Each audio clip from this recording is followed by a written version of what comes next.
les eaux prennent vie. Prenez vie, que les eaux prennent vie. Éveillez-vous à sa lumière. Prenez vie, prenez vie. Je vais chanter aux eaux secs jusqu'à ce qu'ils vivent à nouveau et que les vallées fleurissent comme une rose au soleil.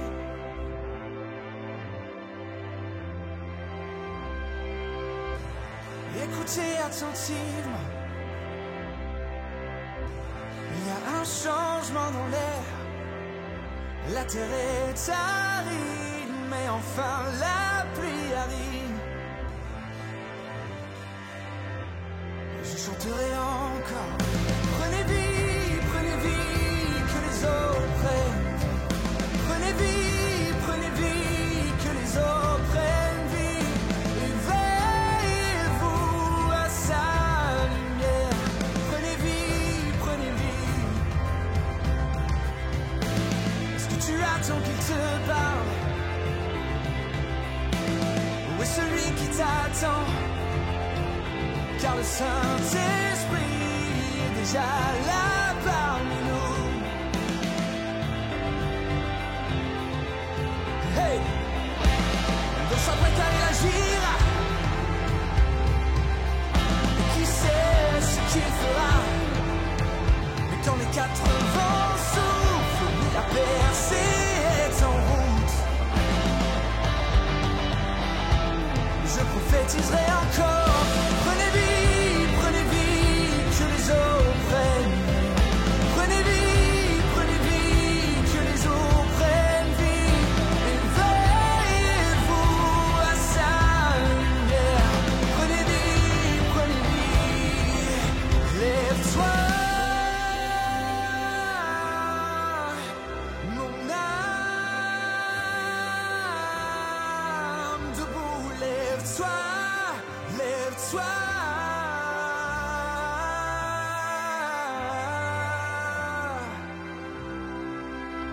Laisse tes chaînes dans le tombeau et danse comme un enfant. Tu n'as plus à être prisonnier. Il y a une clé dans ta louange. Donc laisse le temps passer derrière toi et approche-toi de sa lumière.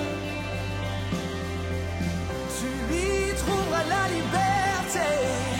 Donc dis à ton âme, lève-toi, lève-toi, lève-toi, lève-toi.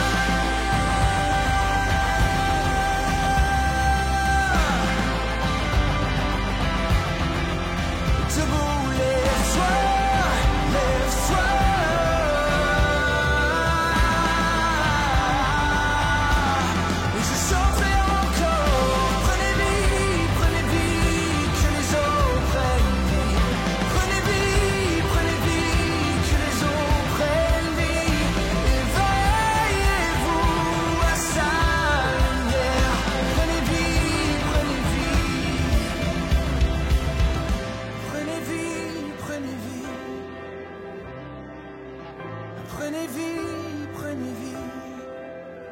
Prenez vie, relevé de mes cendres, une nouvelle vie. Relevé de mes cendres, la chair sur les os.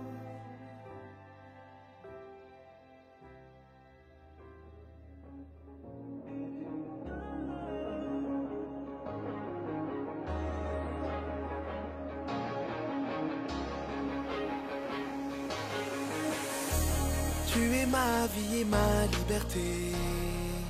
Je connais ton nom. Alors quand la peur vient m'oppresser, tu es ma solution. Les yeux sur toi, j'élève ma voix. Je choisis la louange dans le combat, quand plus rien ne va. Tu es ma délivrance. Quand je passe au travers des eaux, je n'ai pas à craindre les flots.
tu es avec moi, car tu es avec moi. Et même si je marche dans le feu, tu m'aides à rester courageux, car tu es avec moi, car tu es avec moi. Hey, quand je passe au travers des eaux, je n'ai pas à craindre les flots, car tu es avec moi, car tu es avec moi. Et même si je marche dans le feu, tu m'aides à rester courageux, car tu es avec moi, car tu es avec moi.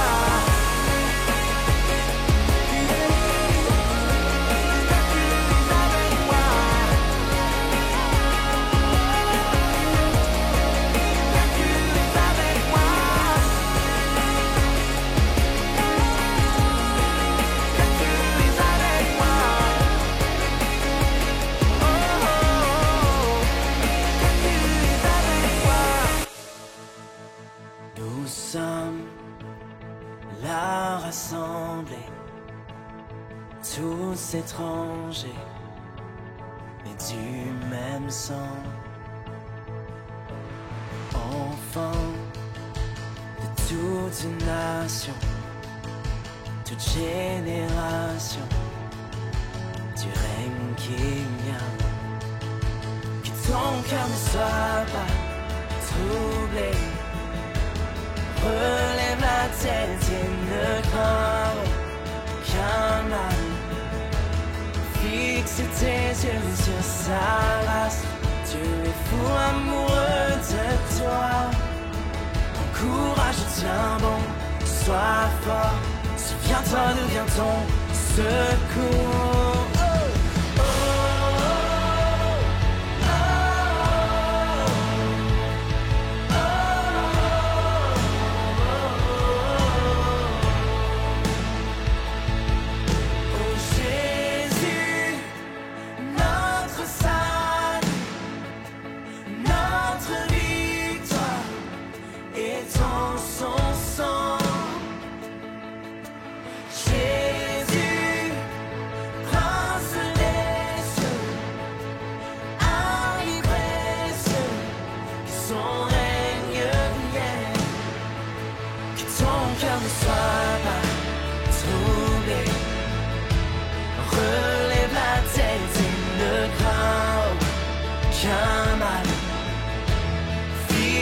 Tes yeux sur sa race.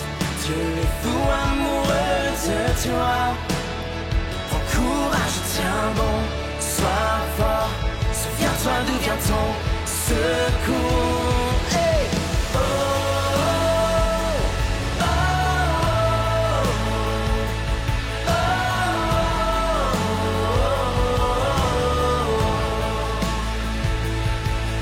Et vous, porte éternelle, que la louange s'élève et les murs s'effondrent. Aux créations, que tout ce qui respire entonne ce chant. Tous ces enfants, d'un net cœur pur, quelle grâce, quel Dieu, son nom est Jésus. Ouvrez-vous, porte éternelle, que la louange s'élève et les murs s'effondrent. Aux créations, que tout ce qui respire entonne ce chant. Tous ces enfants, manette, cœur pur, quelle grâce, quel Dieu, son nom est Jésus. Ouvrez-vous, ouvrez-vous, porte éternelle, que la louange s'élève et les murs s'effondrent. Aux créations, que tout ce qui respire entonne ce chant. Tous ces enfants, manette, cœur pur, quelle grâce, quel Dieu, son nom est Jésus. Hey, Jésus, notre salut.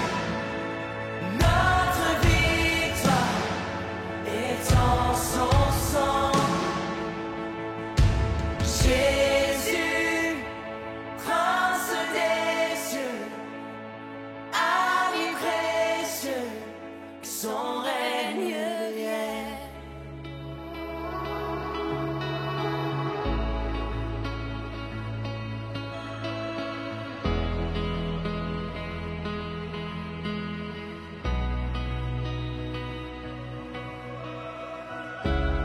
Parole et lumière, Fils unique du Père, pleinement grâce et vérité.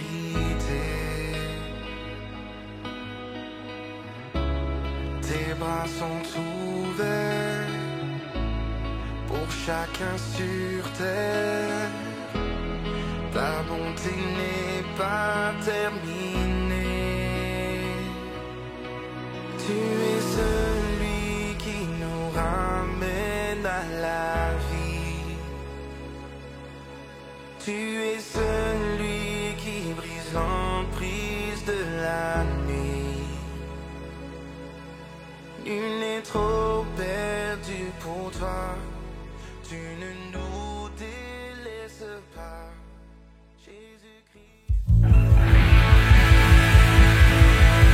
Bonjour à tous, bienvenue à notre service en ligne. C'est bon de vous avoir connecté. Dieu a tellement en réserve pour nous aujourd'hui. On va commencer ces moments en chantant le nom de Jésus. Et on y va de tout notre cœur. Je vous entends depuis ici, on y va. On chante.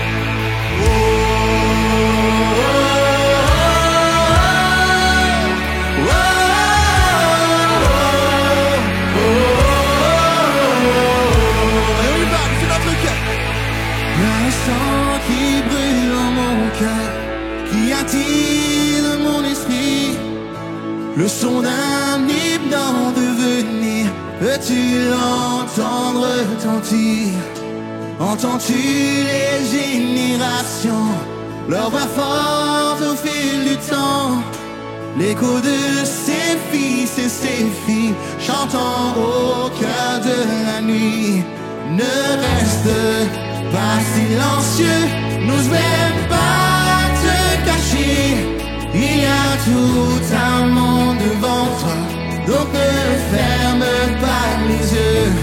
Lève tes mains vers les cieux, lève ta voix jusqu'au ciel.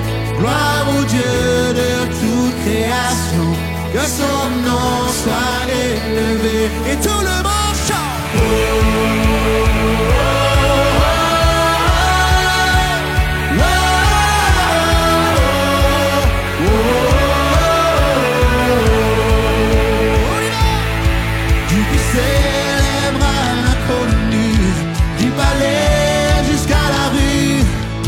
Je ressens ce battement de tambour, il nous appelle, toi et moi.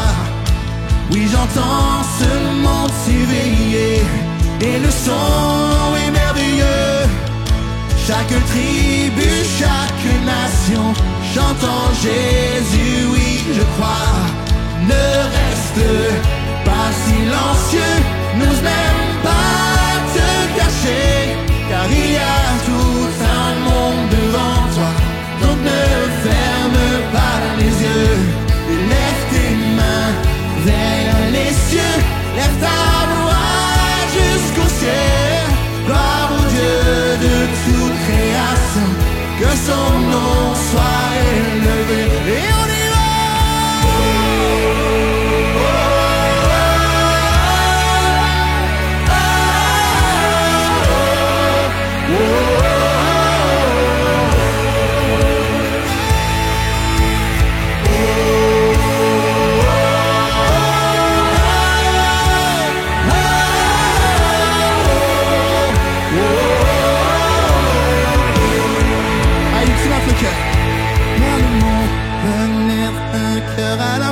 Vois les forteresses renversées soudainement, le péché, la mort nulle part en vue, car notre Dieu est vivant. Vois les fils maudits revenir à la maison, les captifs qui sont libres au fin de la réclusion. As-tu déjà vu un si bel horizon?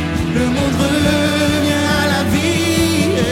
Vois le monde renaître, un cœur à la fois. Vois les forteresses renversées soudainement, le péché, la mort nulle part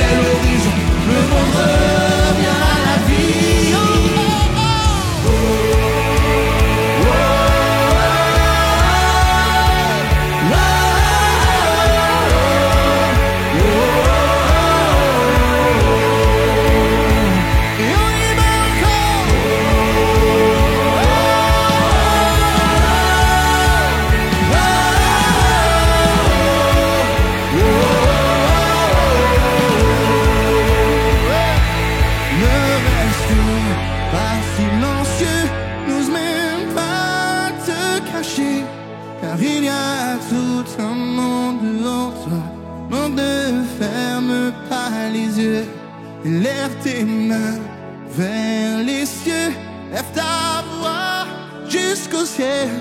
Gloire au Dieu de toute création, que son nom soit élevé. Oh, comme le dit ce chant, gloire au Dieu de toute création, que son nom soit élevé. Voyons-y pour sa gloire aujourd'hui. Alléluia.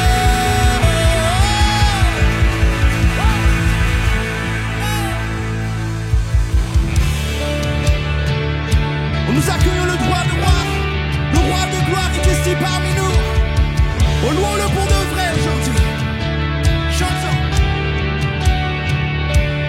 Nous étions là dans les ténèbres, sans espoir, sans repère. Quand du ciel tu es descendu pour nous montrer l'amour du Père. À une vierge l'ange est apparu, comme l'avaient dit les prophètes, et d'un trône de gloire éternelle, tu es né dans une étable. On chante louange au Père. Louange au Père, gloire au Fils, béni soit le Saint-Esprit. Dieu trois fois saint, majesté, roi des rois, à tout jamais.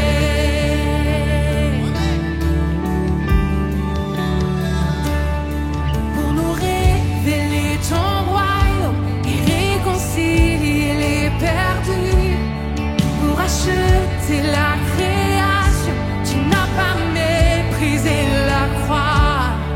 En vue de la joie devant toi, tu enduras la souffrance pour nous procurer le salut. Jésus, tu es mort pour nous.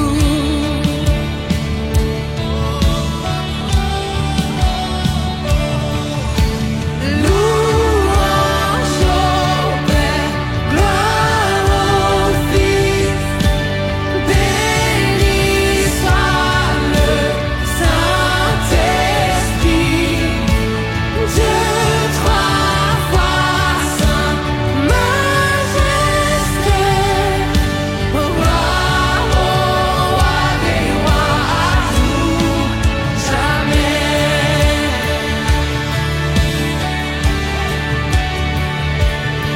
Et à l'aube du troisième jour, tout le ciel retint son souffle. Quand la pierre fut roulée, l'agneau de Dieu a triomphé. Et les morts sortirent de leur tombe, et tous les anges furent dans la joie. Car les âmes de ceux qui croient en notre Père sont restaurées. Et l'église de Christ est née, baptisée par l'Esprit. Et cette vérité ancienne subsistera à jamais. Par son sang et en son nom, par sa miséricorde je suis libre. Oui, l'amour de Jésus-Christ m'a ressuscité à jamais.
Hey, welcome today. Et bienvenue aujourd'hui.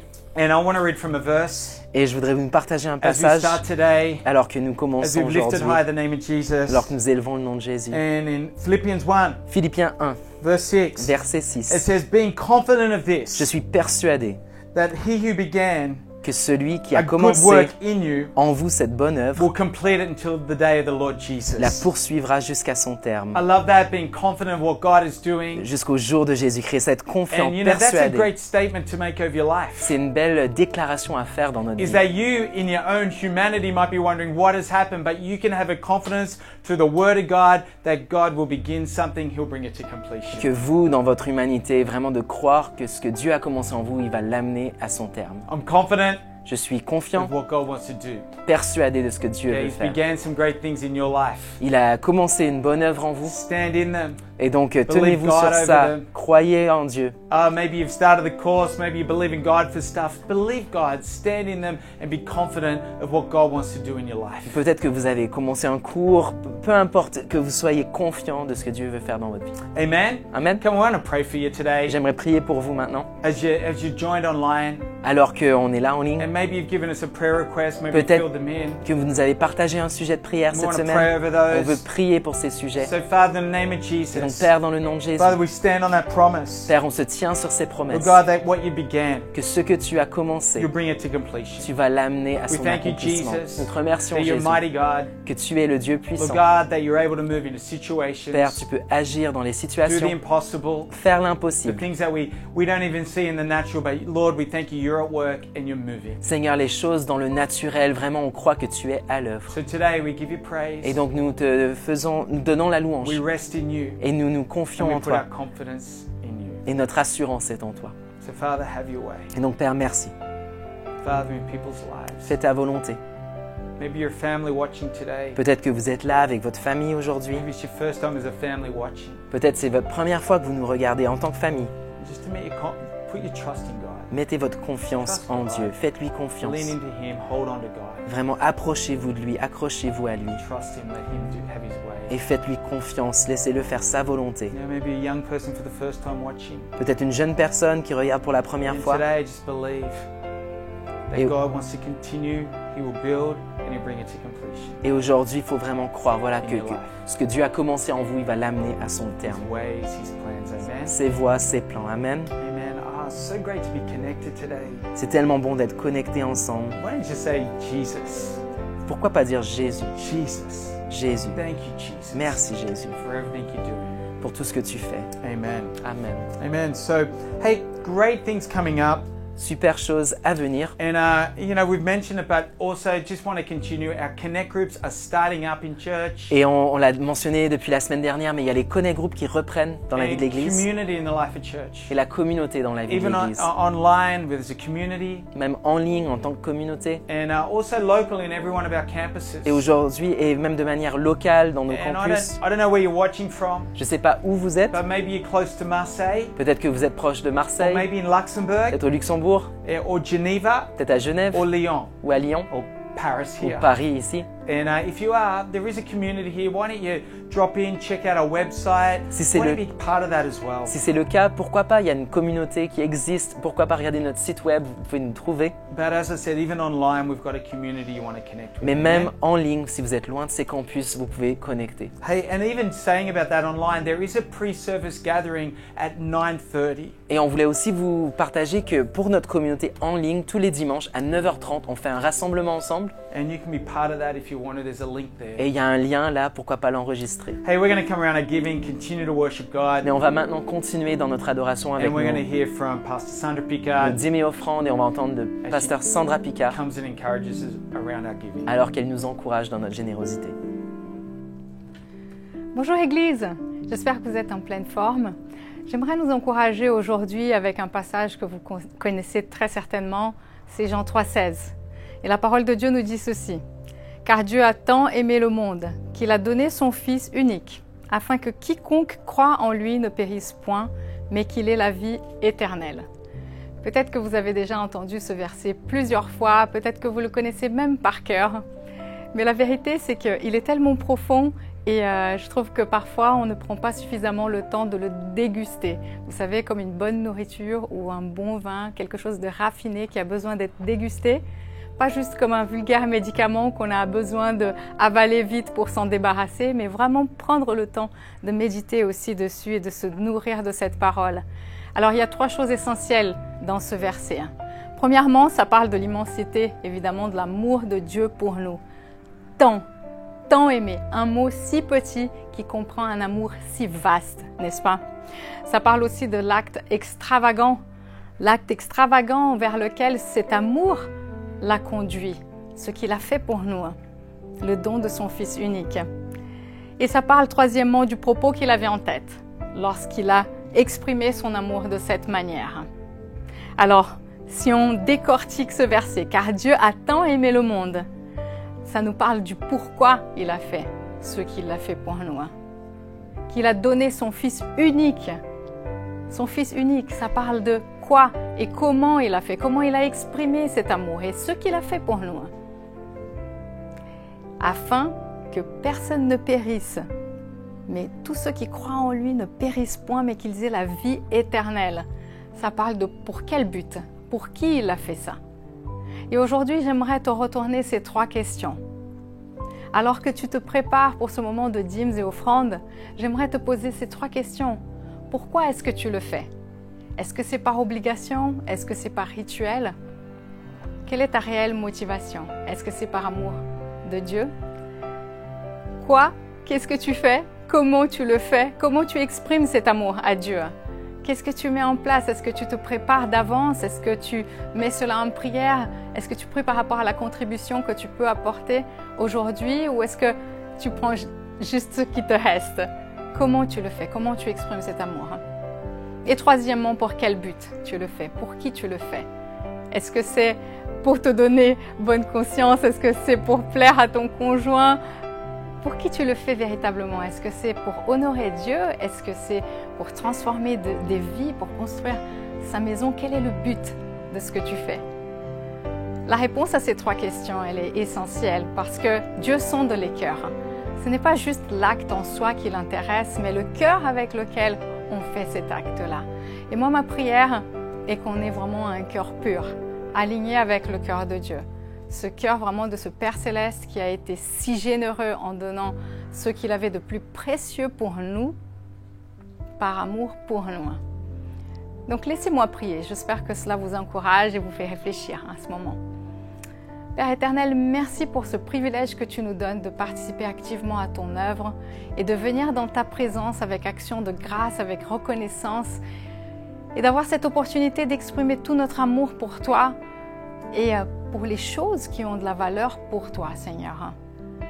Saint-Esprit, viens aligner notre cœur avec le cœur de Dieu, afin que ce ne soit pas juste un acte qu'on fasse par habitude, par rituel, par toutes sortes d'autres motivations, mais que notre vraie motivation de cœur soit juste, soit alignée avec toi. Je te remercie pour le fruit que ces semences vont porter. En ton nom, Amen. Amen. Soyez bénis, Église. C'est votre fidèle générosité qui permet d'impacter la vie des autres avec l'amour et l'espoir de Christ. Pour faire un don sécurisé en ligne, visitez hillsong.fr/donner ou cliquez sur le bouton donner si vous nous rejoignez pour l'Église en ligne. Saisissez le montant de votre don et votre numéro de téléphone ou votre adresse email. Si c'est votre première fois, nous vous enverrons un code de vérification. Entrez les détails de votre carte et c'est terminé. Activer un don récurrent est une grande bénédiction pour l'Église, car cela nous permet d'être plus intentionnels dans l'avancement de notre vision.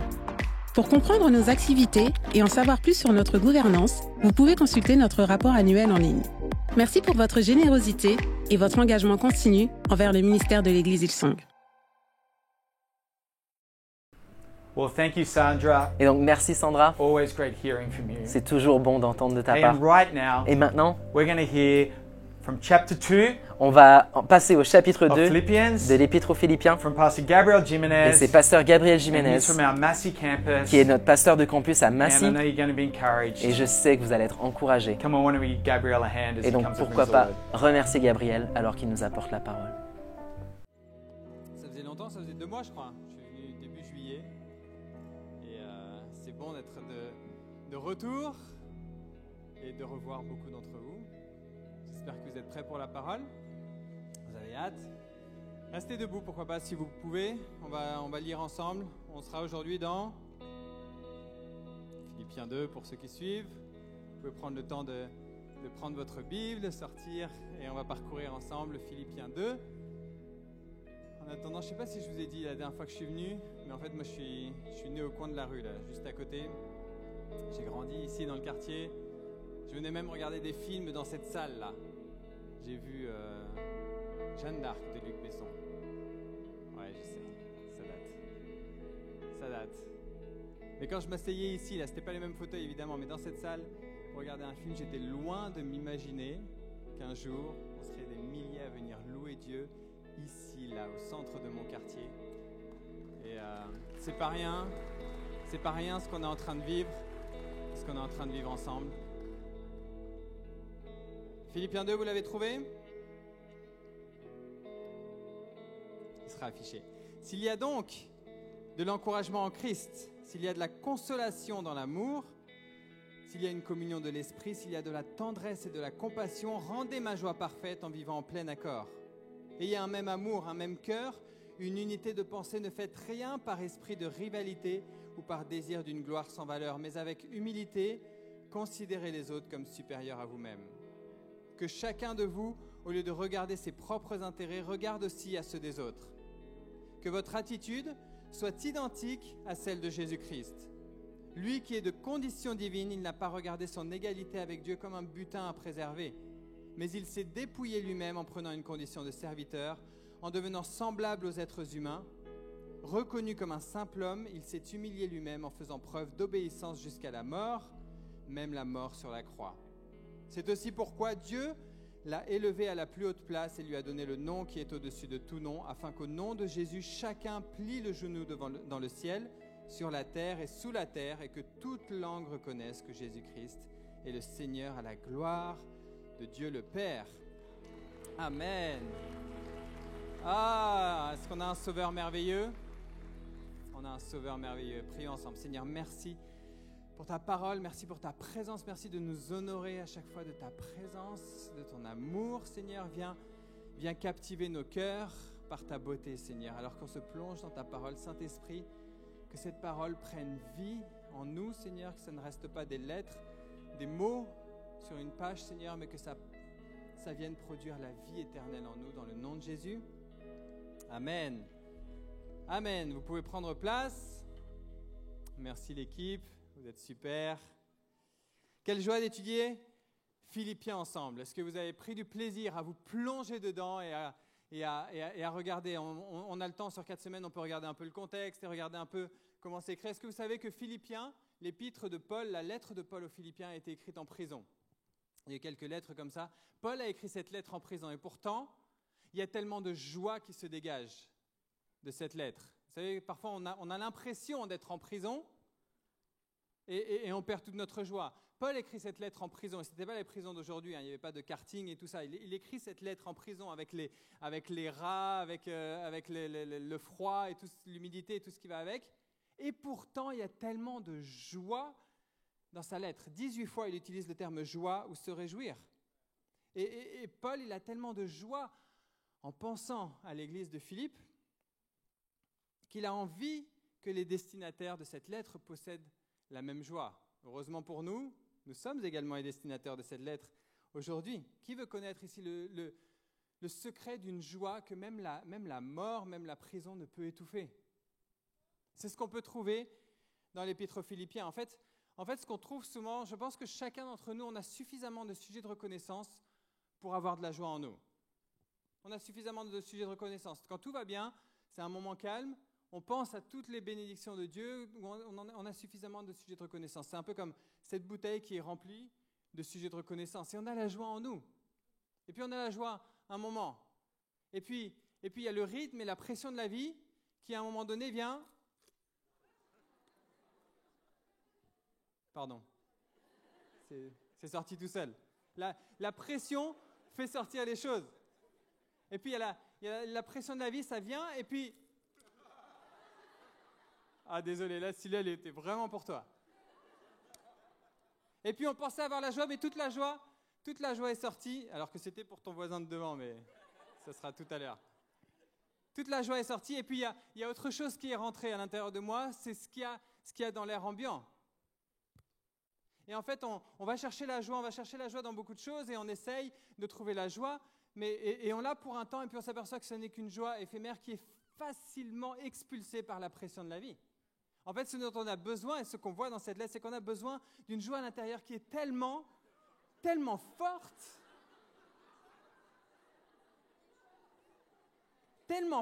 qu'elle attend la moindre occasion pour sortir. On a besoin d'une joie qui est prête à exploser. Et dès qu'il y a une situation difficile... Non, je ne suis pas comme ça, vous me connaissez quand même. On a besoin de cette joie-là, d'une vie qui n'est pas épuisable, comprimable, si on peut dire. Et voilà là où Paul veut nous amener. Et quelle chance pour vous aujourd'hui, le cœur de son message dans l'Épître aux Philippiens, il est précisément dans Philippiens 2. Je sais, c'est un peu biaisé, mais c'est parce que je suis sur Philippiens 2 aujourd'hui. Mais le cœur, pour de vrai, sûrement le cœur du message de Paul se trouve dans une partie de ce qu'on vient de dire, dans le portrait de Jésus-Christ comme un serviteur qui est humble. Et on se trouve sur ces versets 6, 7, 8 à l'intersection entre le thème général de la joie et ce commandement qu'on a au début du chapitre de vivre en harmonie, de vivre en unité d'un même cœur et d'un même esprit. On se trouve à l'intersection même de ces deux thèmes avec la description de Jésus. Pour aller jusqu'à cet objectif, Paul nous amène directement à Jésus. Il nous invite à contempler la beauté de Jésus et la grandeur de ce que Jésus a fait. Et laissez-moi vous suggérer, si vous vous appelez chrétien, c'est une bonne chose de regarder à Jésus de temps en temps. Ça peut aider, n'est-ce pas ? Et Paul nous dit, juste avant de rentrer dans le cœur de son message, il nous dit au verset 5, « Que votre attitude soit identique à celle de Jésus-Christ. » Je ne sais pas si vous avez réfléchi à ça, quel est le sujet de ça ? Que votre attitude soit identique à celle de Jésus-Christ. Le sujet, c'est nous, c'est vous, c'est moi, c'est que notre attitude soit identique à celle de Jésus-Christ. C'est-à-dire qu'on a une décision à faire, on a une décision à prendre, c'est de copier Jésus-Christ. Paul, il nous dit, soyez des copieurs de Jésus-Christ. Et je deviens un copieur. Alors souvent, malheureusement, on s'arrête à cette première étape. C'est je dois copier, mais si je me mets à louer Dieu, à le remercier, etc., alors que tout dans ma vie me dit le contraire, je serais un hypocrite. Mais c'est plutôt l'inverse. Si je suis un croyant et que je vis selon mes émotions, si je me dis croyant et que je vis selon mes émotions, alors c'est moi l'hypocrite. Parce que si je suis croyant, justement, je suis croyant en qui, en quoi, il faut peut-être préciser. Mais si je suis croyant en Dieu, à ce moment-là, je contemple quelque chose de différent. Pour vous aider à comprendre comment vous fonctionnez, laissez-moi vous dire comment vous fonctionnez en tant que chrétien, être spirituel. Si vous avez déjà eu une naissance dans votre famille, parmi vos amis, etc., la première fois que vous voyez le bébé qui est sorti, qu'est-ce que vous faites ? Vous regardez partout, ok, 2 bras, 2 jambes, 2 oreilles, 2 yeux. Il a l'air normal. Normalement, tout est là pour qu'il puisse devenir un être humain qui fonctionne dans la plénitude de ce que Dieu a prévu. Le bébé, il ne marche pas encore, il ne parle pas encore, mais pourtant, le potentiel est là. Il a tout ce qu'il faut pour pouvoir vivre une vie entière. Et c'est pareil pour nous, en Christ. Quand Christ vient en nous, nous sommes une nouvelle création. De Corinthiens 5, 17, à la nouvelle naissance, Dieu nous donne la pensée de Christ. Mais maintenant, c'est notre choix à nous de laisser s'exprimer cette pensée, de laisser s'exprimer cette nouvelle nature et cette nouvelle identité. Voilà pourquoi, comme un bébé, on a besoin de regarder ce qui se passe autour de nous. Le bébé, il est bien sur son dos, sur le ventre, par terre, etc. Mais quand il voit les autres en train de marcher, en train de courir et avoir tellement de plaisir à faire ça, il dit mais moi aussi j'ai envie de marcher, moi aussi j'ai envie de parler, j'ai envie de m'exprimer, moi aussi j'ai envie de pouvoir faire ça. Et il ne sait pas le faire tout de suite. Il essaye, il n'y arrive pas, etc. Mais progressivement, il avance sur ce chemin. Et nous, de la même manière, on a besoin, pour connaître notre vraie nature et surtout savoir de quoi on est capable, on a besoin de regarder à notre papa. Comment agit mon papa ? Et ça me révèle, non pas un objectif inatteignable, mais ça me révèle ma nature. Quelle est ma nouvelle nature ? Si Dieu ne me disait pas vivre en harmonie, dans l'unité, un même cœur, etc., c'est ma nature, comment je saurais que c'est un objectif? Comment je saurais que si je me mets à vivre selon ça, à ce moment-là, ça va se réconcilier en moi et je vais exprimer ma nouvelle nature? Est-ce que vous me suivez? On a besoin de regarder notre Père Céleste pour savoir de quoi on est fait. Et donc Paul nous dit que votre attitude soit identique à celle de Jésus-Christ. Et ensuite, il développe au verset 6, 7, 8, quel est cet exemple de Jésus-Christ? Quel est l'exemple, un aperçu de l'attitude de Jésus-Christ? On voit au verset 6, Jésus ne s'est pas accroché à ce qu'il avait. Verset 7, il s'est volontairement positionné en tant que serviteur. Il a pris la condition de serviteur. Verset 8, il a obéi par humilité. Vous voyez où je veux en venir? Si je suis disciple de Christ, si je suis chrétien, à un moment donné, je dois voir une progression dans ma vie de l'expression de cette nature de Christ. Ça vous dit de passer un petit temps là-dessus? Je pourrais vous dire comment savoir si je suis sur le chemin de la joie véritable et de l'unité et de l'harmonie? Ces 3 actions sont des indicateurs de mon cheminement. Donc la première action, le premier indicateur, si je suis sur le bon chemin, c'est que je suis prêt à renoncer à mes droits. Ah, désolé, ça va un peu secouer aujourd'hui, mais c'est la Bible, hein, c'est pas moi, c'est là. Verset 6, « Lui qui est de condition divine, il n'a pas regardé son égalité avec Dieu comme un butin à préserver. » Est-ce que vous avez déjà réalisé que Jésus a toujours été Dieu, entièrement, 100% Dieu? Et pourtant, pour s'identifier à nous, il a renoncé à ses droits et à ses privilèges divins. Donc si je suis sur le bon chemin, je dois être prêt à renoncer à mes droits. Je sais, c'est un sujet sensible aujourd'hui. Où sont mes droits? Je veux mes droits, etc. Et ce n'est pas forcément une mauvaise chose. Si j'ai des droits, moi j'ai envie de rentrer dans mes droits et de profiter de mes droits.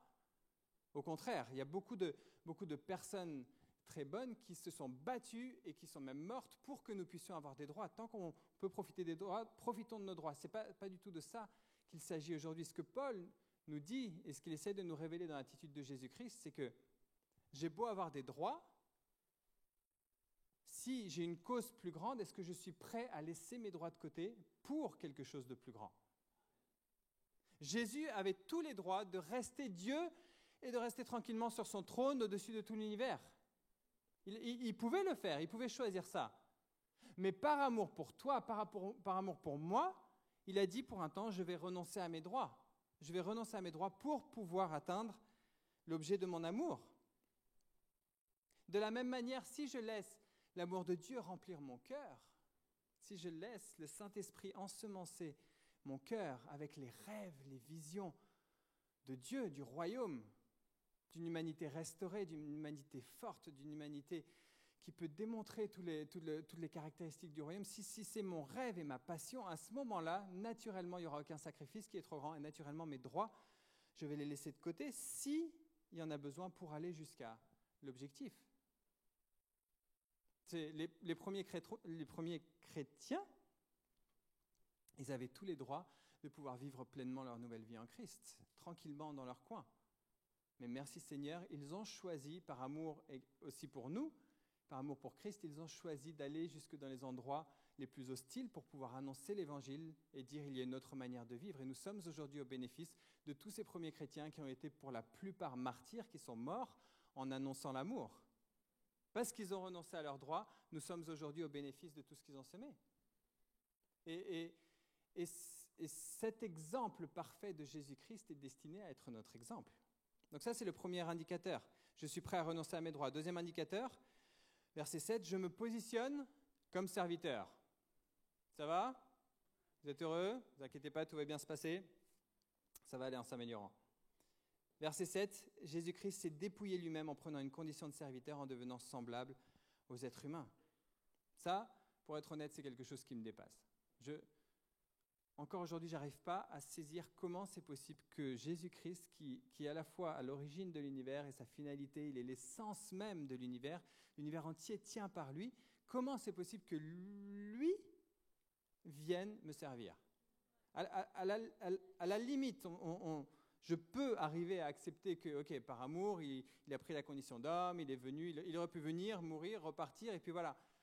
Ça, à la limite, il y a un sentiment de mission, mais qu'aujourd'hui, il soit là en train de vouloir me servir, je ne sais pas vous, mais moi, ça me dépasse. Comment c'est possible? Est-ce que vous arrivez à visualiser Dieu en train de vous servir? C'est ce qu'on voit dans la Bible. Jésus-Christ est venu, il est venu en tant que serviteur il y a 2000 ans pour mourir à notre place, et ça ne s'est pas arrêté là. Aujourd'hui encore, il a gardé cette position, cette condition de serviteur pour venir répondre à nos besoins au quotidien. C'est un truc de fou. Aujourd'hui même, on voit dans l'Apocalypse, il est à côté du trône de son Père et il a une ceinture de serviteur encore aujourd'hui, jour après jour, il rattrape mes erreurs, il me lave par sa parole, il vient me réconforter, me relever. Jour après jour, il est là présent à chacun de nos côtés. Encore aujourd'hui, alors qu'il a tout accompli. C'est un truc de fou. Et je n'ai pas envie de diminuer en quoi que ce soit la grandeur et la royauté de Dieu. Peut-être qu'on a du mal souvent à voir Jésus comme un serviteur parce qu'on n'a pas envie de croire en un Dieu qui paraît faible. Et il ne s'agit pas de ça, au contraire, c'est sa gloire et sa force de se mettre à notre service. Au contraire, est-ce que vous avez déjà réfléchi à ça? C'est que si je ne laisse pas Jésus me servir aujourd'hui, alors je ne le laisse pas être réellement Dieu pour moi. Alors je suis en train de lui dire, laisse-moi, je vais gérer ma vie tout seul, ne t'abaisse pas, ne gère pas. Et donc il ne peut pas être celui qui me sauve, celui qui me guérit, celui qui me fortifie, celui qui m'établit. Il ne peut pas être réellement Dieu El Shaddai pour moi. Mais quand je le laisse Jésus me servir à ce moment-là, ça l'honore, ça le glorifie et ça le positionne comme Dieu dans ma vie. Et en plus de ça, il traite mes soucis bien mieux que ce que moi je pourrais faire. On est d'accord? Vous avez déjà expérimenté ça? Laissons ça entre les mains de Dieu. Mais c'est merveilleux. Et vous savez pourquoi Jésus a pu prendre la condition de serviteur? Parce qu'il était totalement assuré dans son identité. Il savait que ce qu'il faisait n'allait pas changer son identité. Il connaissait l'amour du Père pour lui. Il savait qu'il était Père éternel, Prince de paix. Il savait qu'il était le Créateur de l'univers.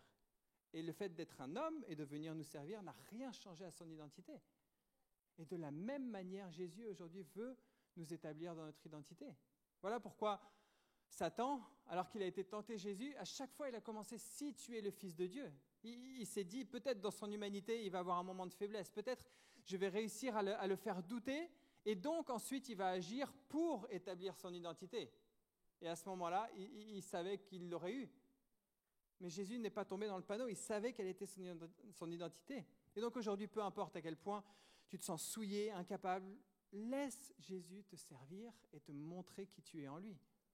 Laisse Jésus te servir aujourd'hui. Il est positionné comme un serviteur aujourd'hui. Alors il faut que je précise, évidemment, dans les temps qu'on vit, on parle bien de serviteur, pas de serpillière. D'accord? Jésus a accepté lui-même. Jésus s'est dépouillé lui-même. Il n'a pas juste accepté et laissé faire le Père. Il s'est dépouillé lui-même. C'était son choix, c'était son action. Quand je suis serviteur au sens de Jésus-Christ, dans les pas de Jésus-Christ, à ce moment-là, aucun sacrifice n'est trop grand, mais surtout, je suis au service de Christ et c'est un engagement volontaire. C'est moi qui décide. Ce ne sont pas les autres qui décident comment je devrais les servir. Et c'est important à savoir parce que souvent, quand on se met au service des autres, on se met au service de personnes qui sont très souvent incapables de s'arrêter ou de mettre des limites, etc. Mais un serviteur, un roi qui devient serviteur, ce à quoi Dieu nous appelle, un roi qui devient serviteur par choix, il est fort, il est établi dans son identité et il a des limites saines. Et du coup, on peut arriver à ce paradoxe où je suis libre, mais je me positionne comme esclave. Je suis libre de mon état et je suis esclave par choix. D'ailleurs, juste pour vous faire réfléchir, si je ne choisis pas la condition de serviteur parce que je préfère garder, peu importe mes droits, mon confort, etc., est-ce que je ne suis pas d'une certaine manière esclave de toutes ces choses-là puisque je ne peux pas les laisser de côté pour une cause plus grande? Juste pour réfléchir. Troisième indicateur, verset 8, « J'obéis par humilité. Il s'est humilié lui-même en faisant preuve d'obéissance jusqu'à la mort. » C'est important de préciser « j'obéis par humilité » parce que parfois on peut obéir par orgueil, mais ça c'est un autre débat. Comment ça se passe l'obéissance pour toi? C'est que des sujets de joie aujourd'hui. Vous avez vu, hein, je vous ai dit l'épître de la joie. Comment ça se passe l'obéissance? Non, c'est le moment de faire un check-up. Écoutez, on y va. Hein. C'est comme vous allez sur la table du chirurgien, à un moment donné, il faut ouvrir. C'est quoi l'obéissance? On est d'accord, c'est pas facile. Soyons honnêtes un petit peu. Ça parle évidemment de l'obéissance à Dieu, hein, pas l'obéissance à tout un tas de l'obéissance à Dieu. Je ne sais pas vous, mais moi, j'aime pas qu'on me dise quoi faire. J'aime pas qu'on me dise ce que je dois faire, surtout quand c'est ma femme et qu'elle a la plupart du temps raison. Mais si c'est elle qui me le dit, non, je ne l'accepte pas. Il faut que j'aille. Je vais changer par moi-même parce que je veux prendre les décisions pour moi-même. Je n'ai pas envie que quelqu'un d'autre me dise quoi faire. Et peut-être que quand tu parcours la Bible, tu vois qu'il y a tout un ensemble de commandements, etc. Et tu te dis... Mais l'obéissance, selon Dieu, l'obéissance à Dieu, ce n'est pas Dieu qui désire contrôler chaque détail de ta vie. Désolé les célibataires, vous ne trouverez pas dans la Bible quelle personne vous allez devoir épouser. Il va falloir vous-même réfléchir, vivre ça avec Dieu, et vous ne trouverez pas quel travail vous devez choisir, quelles chaussettes mettre, etc. Dieu ne veut pas contrôler les détails de nos vies, absolument. Au contraire, il veut nous positionner pour pouvoir décider et utiliser notre cerveau. Non. Mais vous remarquerez, tous les commandements de Dieu, c'est des commandements de vie. Parce que la réalité, c'est qu'on est libre. On est libre de choisir la vie ou la mort. Et si on est honnête, très souvent, sans Dieu, on choisit la mort. Les commandements de Dieu sont pour nous dire, OK, tu n'es peut-être pas au courant, ça c'est la vie.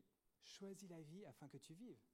Si Dieu ne nous avait pas dit, tu sais quoi, peu importe à quel point ça te paraît attirant, mais si tu mens, si tu voles, si tu te mets en colère pour arriver à tes fins, si tu ne mets pas de filtre devant ta bouche et que tout ce qui te passe par la tête, tu le sors, etc., etc., si Dieu ne nous avait pas dit tout ça, comment on saurait quel est le chemin de la vie? Les commandements de Dieu sont des panneaux indicateurs sur le chemin de la vie. Et l'obéissance à Dieu, c'est juste un moyen que nous avons de laisser Dieu nous conduire sur le chemin de la vie jusque dans le pays promis. C'est ni plus ni moins que ça. C'est Dieu comme un bon papa qui nous dit, voilà la vie. D'ailleurs, il nous dit même, il y a devant toi la vie et la mort, et au cas où tu ne saurais pas, choisis la vie. Choisis la vie afin que tu vives. Donc si vous m'avez suivi, ok, vous avez vu, il y a plein de joie, hein. Il y a plein de joie là-dedans. Si vous m'avez suivi, vous repartez avec quelle leçon aujourd'hui? On repart avec quelle leçon? Ok, si je veux pleinement suivre Christ, si je veux avoir de la joie, etc., je dois renoncer à mes droits, je dois servir et je dois obéir.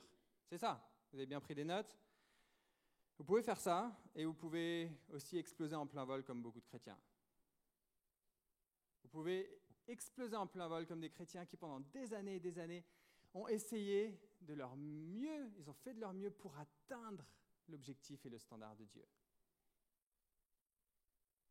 Et au bout du compte, épuisés, ils arrêtent tout, ils font une croix sur des années de ce qu'ils ont construit, et parfois avec perte et fracas, juste parce qu'ils sont au bout de leur vie.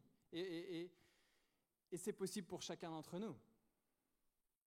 Mais donc tout ça, comment est-ce qu'on réconcilie tout ça? Parce que l'exemple de Jésus, il est parfait. Cet appel à vivre comme Jésus, c'est normal, c'est bon. On a tous envie de vivre comme Jésus. Donc comment ça se passe? Quel est le chemin? Quel est le moyen? En fait, cet objectif, il est bon. La Bible nous montre un objectif qui est bon.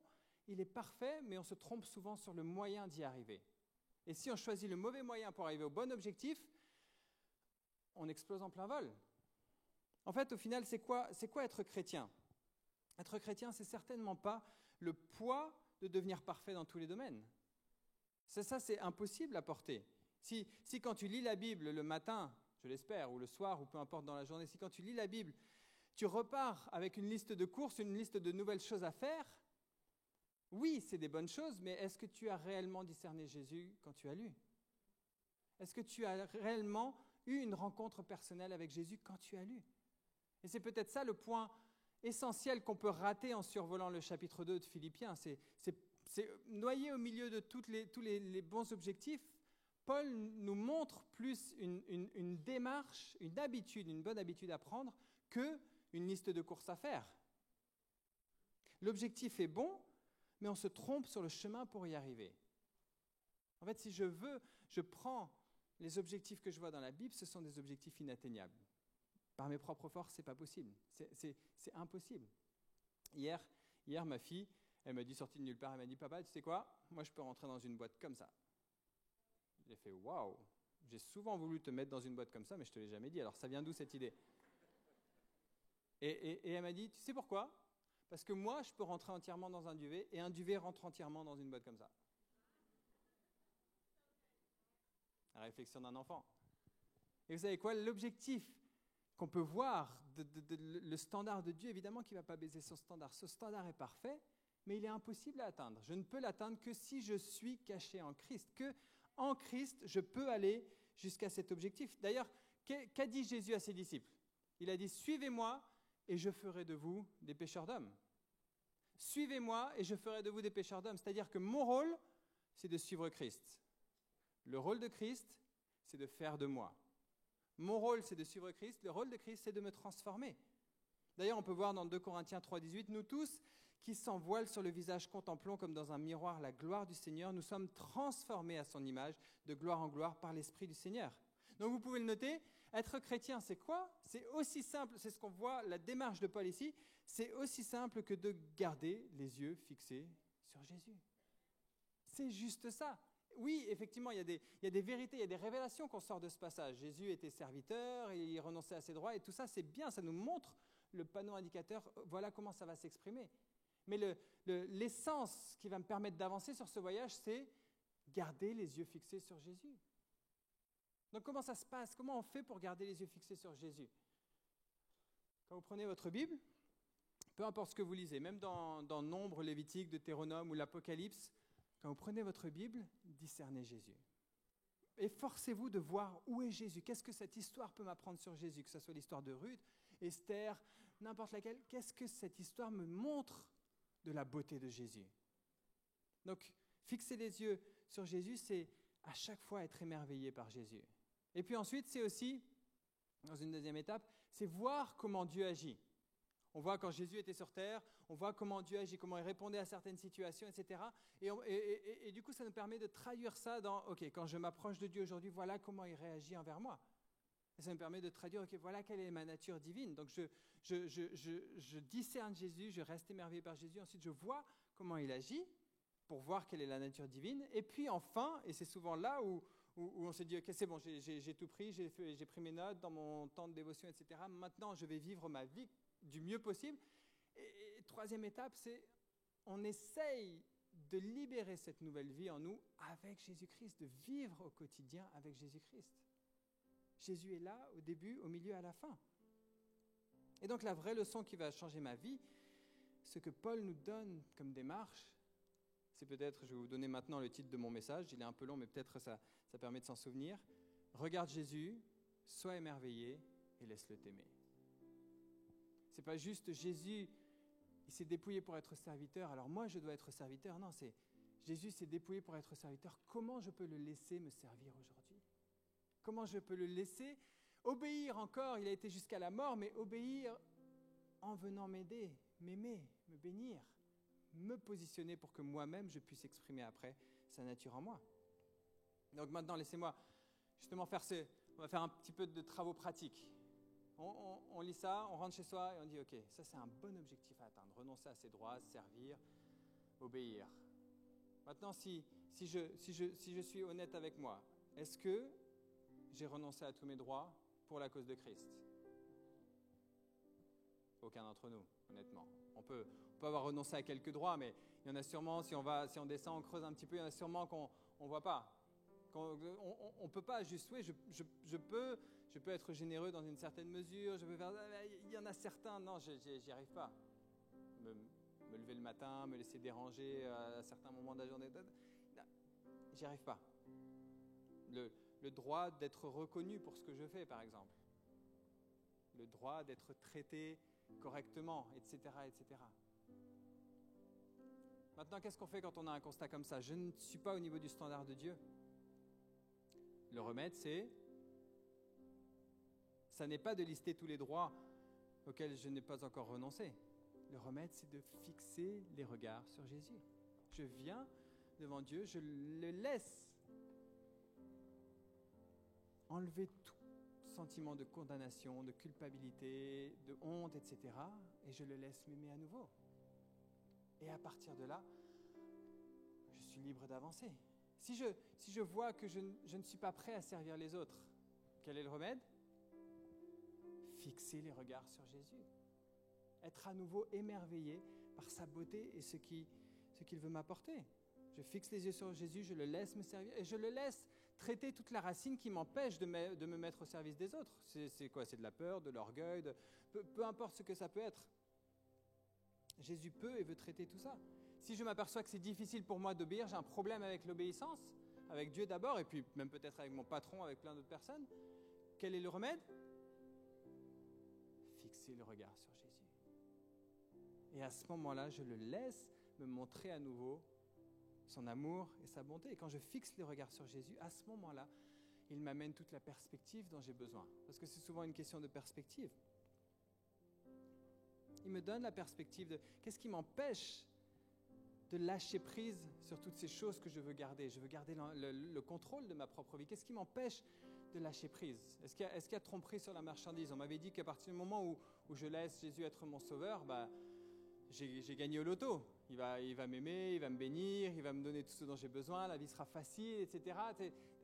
Alors qu'est-ce qui se passe? À partir du moment où j'accepte Jésus comme mon sauveur, est-ce que du coup je peux recevoir ou est-ce que je dois donner? Est-ce que je peux le laisser me bénir ou est-ce que je dois moi-même servir les autres?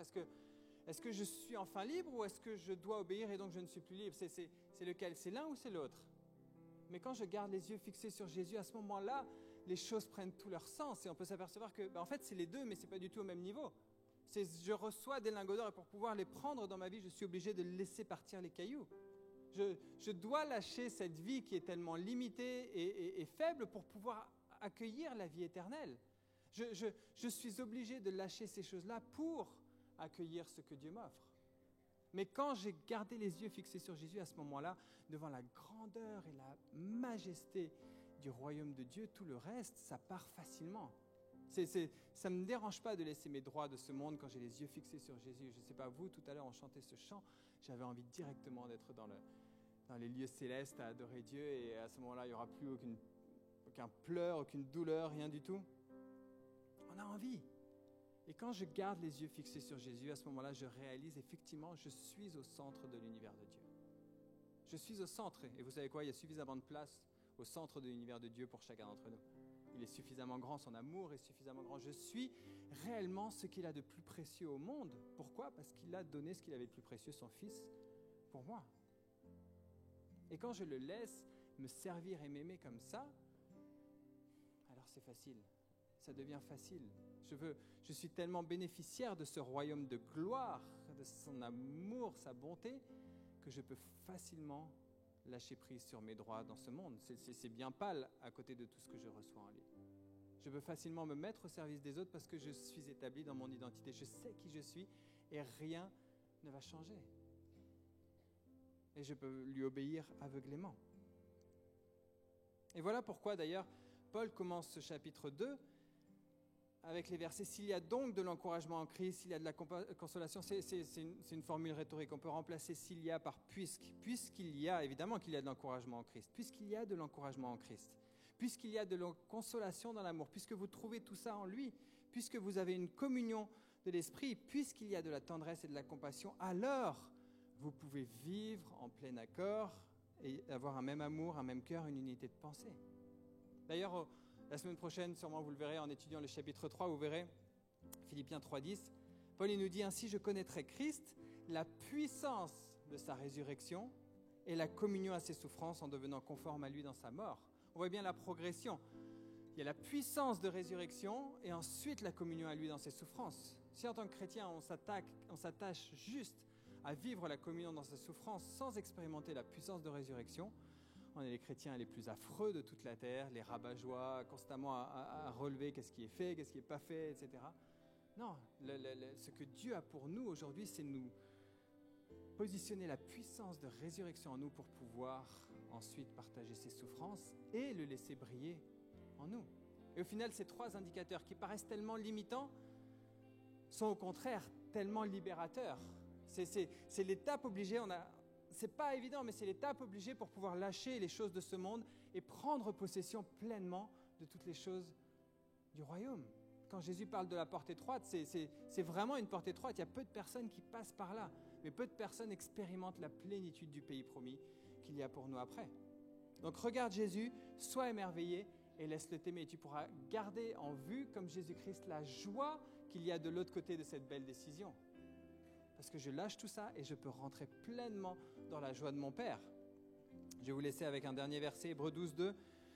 Ça parle de persévérance et ça dit justement, faisons-le en gardant les regards sur Jésus. Pour persévérer dans ce monde, on doit garder les regards sur Jésus, qui fait naître la foi et la mène à la perfection. En échange de la joie qui lui était réservée, il a souffert la croix en méprisant la honte qui s'y attachait. Il s'est assis à la droite du trône de Dieu.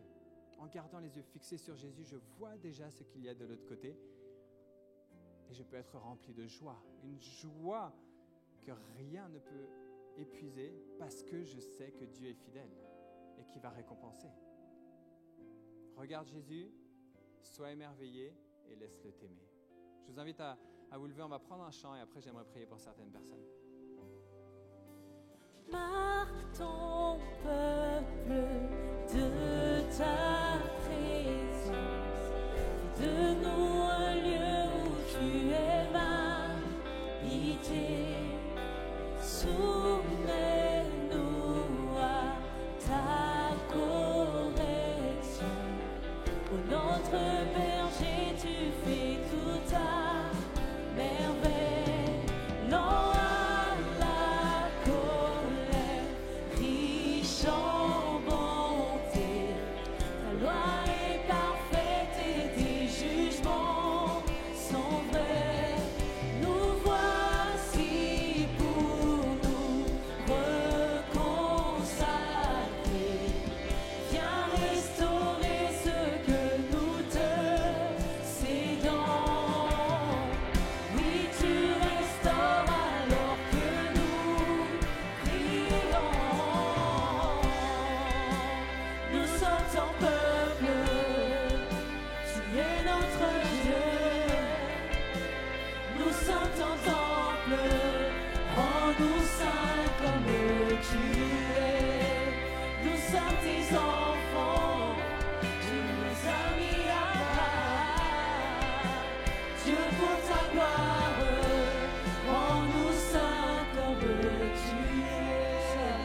Nous sommes ton peuple, tu es notre Dieu. Nous sommes ton temple, rends-nous saints comme tu es. Nous sommes tes enfants, tu nous as mis à part. Dieu pour ta gloire, rends-nous saints comme tu es. Amen, c'est son désir. Vous savez que c'est son désir. J'ai pas envie de passer sans laisser juste une opportunité de laisser Jésus vous aimer là où vous êtes. Je sais pas, peut-être on a tous plein de sujets de préoccupation, mais juste on va mettre en pratique maintenant. Là où vous êtes, c'est entre vous et Dieu. Est-ce qu'il y a des choses qui pèsent sur votre cœur? Peut-être des choses qui traînent depuis des années ou d'autres qui sont relativement nouvelles. Est-ce qu'il y a des situations qui sont pesantes?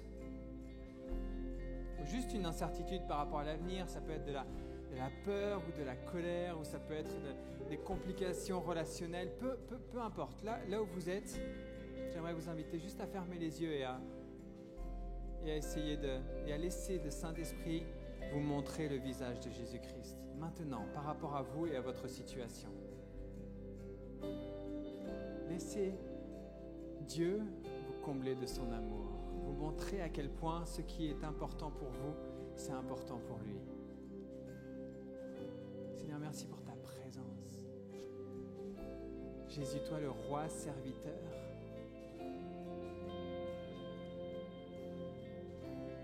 Viens nous aimer maintenant. Tu vois nos besoins les plus profonds, ceux dont on a conscience et ceux même dont on n'a pas conscience. Seigneur, maintenant, cet instant, viens nous combler de ton amour. Viens te révéler à nous. Est-ce que tu vois Jésus agenouillé devant toi, qui est prêt à te laver les pieds de toute souillure de ce monde, toutes les souillures de ce monde qui collent si facilement à notre cœur, est-ce que tu vois Jésus te dire, laisse-moi prendre soin de ça. Laisse-moi gérer ça. J'ai envie, c'est mon plaisir de te laver et de t'aimer. Merci Seigneur.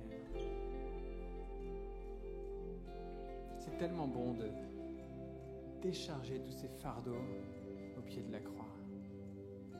Laissez Jésus porter ce que vous ne pouvez pas porter. Laissez-le être Dieu et laissez-vous choyer en tant qu'enfant de Dieu. Seigneur, aide-nous à discerner ce qui relève de notre responsabilité et ce que toi tu veux porter dans nos vies. Seigneur, aide-nous, prends-nous par la main Jésus et fais-nous rentrer dans la plénitude de ton repos aujourd'hui. Seigneur, alors que le monde s'écroule, Seigneur, toutes les certitudes s'écroulent, Seigneur, viens établir ton assurance et ta paix dans nos vies. Viens positionner ton peuple pour qu'il brille comme un flambeau dans ce monde qui en a tellement besoin, dans le nom de Jésus. Dans le nom de Jésus. Et juste avant de terminer, j'aimerais prier pour certaines personnes. On fait ça dans chacun de nos cultes. Peut-être tu t'es retrouvé aujourd'hui, ici dans ce lieu, tu as entendu parler de ce Dieu, de cet amour si merveilleux, mais tu n'as jamais pris la décision toi-même de te réconcilier avec lui, de faire la paix avec lui. Peut-être que tu te sens indigne. Bienvenue au club. Aucun d'entre nous n'est digne. Et peut-être que tu sens que tu as besoin de faire encore d'autres choses pour atteindre Dieu. Mais c'est précisément pour ça que Jésus est venu. Il a pris la condition d'homme et l'attitude de serviteur pour mourir à notre place. Et il est ressuscité afin qu'on puisse bénéficier de sa vie. Donc aujourd'hui, la bonne nouvelle qu'on voit, c'est que Dieu t'offre la vie éternelle. Et tu sais quoi? Tu n'as rien à faire pour l'accepter, pour la mériter. Tu ne peux pas la mériter parce que Jésus a déjà tout payé. Mais par contre, Dieu respecte ton choix. Tu es libre de choisir. Et donc aujourd'hui, j'aimerais te dire que c'est aussi simple que de dire oui, Jésus, sois mon sauveur. Tu peux prendre cette décision aujourd'hui. Tu peux te réconcilier avec Dieu. Tu peux faire la paix avec ton Créateur. Il ne s'agit pas d'une religion, il s'agit de ta relation directe avec Dieu. Et donc dans ce lieu, alors qu'on garde tous les yeux fermés, si c'est ton cas aujourd'hui, si tu as envie de prendre cette décision de te réconcilier avec ton Créateur, je vais t'inviter à lever ta main là où tu es maintenant. Maintenant, tu peux lever ta main. Merci, je vois cette main. Il y a plusieurs mains dans ce lieu. Je vois cette main. Une fois que vous avez levé votre main bien haut, vous pouvez la baisser. Je vois ces mains. Bravo. Bravo pour cette décision. Laissez l'amour de Dieu remplir votre cœur maintenant. Qui d'autre veut prendre cette décision aujourd'hui? Qui d'autre veut suivre Jésus-Christ? Bravo pour cette décision. Bravo. Bravo, excellente décision. Laissez l'amour de Dieu remplir votre cœur. Merci Seigneur. Merci Seigneur. Maintenant, si vous avez décidé de vous réconcilier avec Dieu, laissez-moi vous conduire dans une prière, parce qu'on a la plus belle des promesses dans la Bible. Si de ta bouche tu déclares que Jésus est Seigneur, si dans ton cœur tu crois que Dieu l'a ressuscité, tu seras sauvé. Merci Seigneur. Et donc je vais vous conduire dans une prière, et comme on est une grande famille, on va prier tous ensemble après moi. D'accord Église? Allons-y ensemble. Seigneur Jésus, merci pour ton amour. Aujourd'hui, je reconnais que j'ai besoin de toi. Sois mon sauveur. Sois mon Seigneur. Viens me laver, me purifier, m'aimer. Viens me servir. Je veux te laisser être Dieu dans ma vie. Viens me montrer tous les plans et les projets que tu as pour moi. Aujourd'hui, je suis déclaré juste en Jésus-Christ. Amen.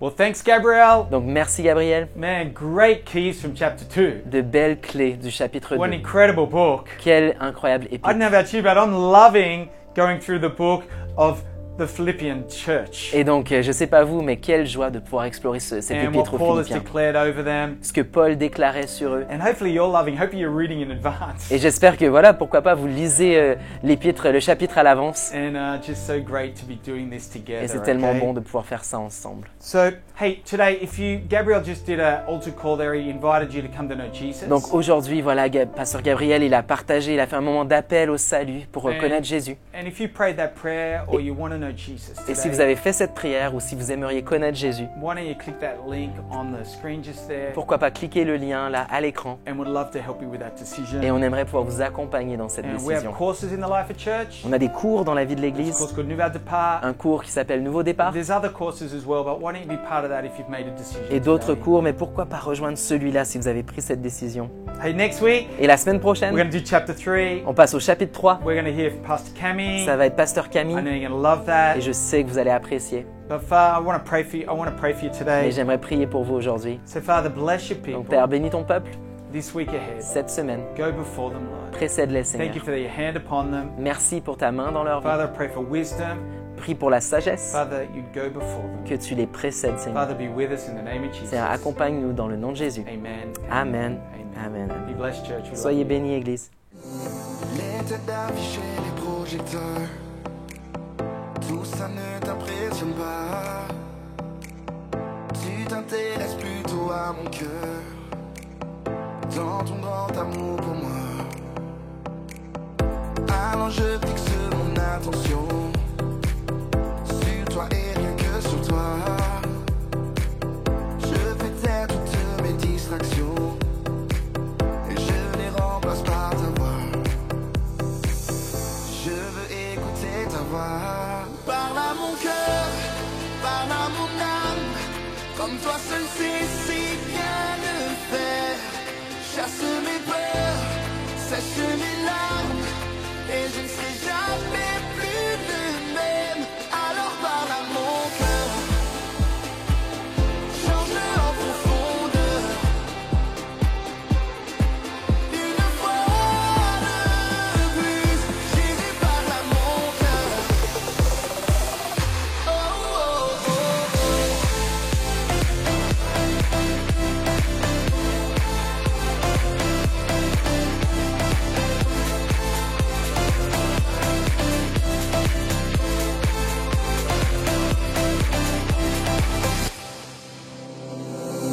Ta vérité détrône les mensonges que j'ai cru toute ma vie. Ton amour a vaincu toutes mes hontes. C'est ta grâce qui me suffit. Oui, ta grâce me suffit. Parle à mon cœur, parle à mon âme, comme toi seul sais si bien le faire. Chasse mes peurs, sèche mes larmes, et je ne serai jamais plus le même. Alors parle à mon cœur,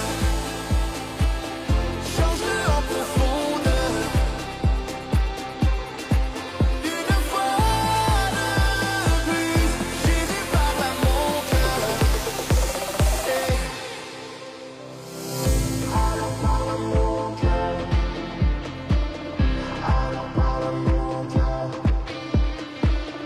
Alors parle à mon cœur. Oh, oh, oh,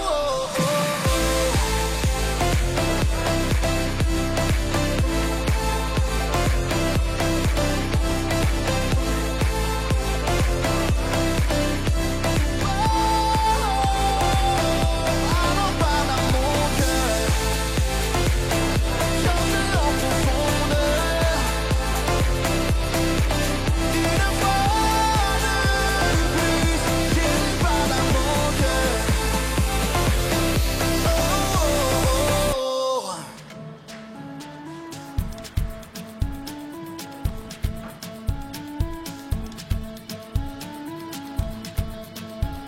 Lève-toi, mon âme, et souviens-toi, tout mon péché, il l'a enterré. Ce n'est plus moi qui vis, c'est Christ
Tout en moi veut t'adorer.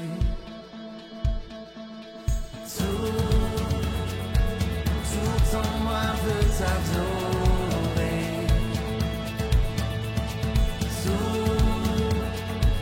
Tout en moi veut t'adorer.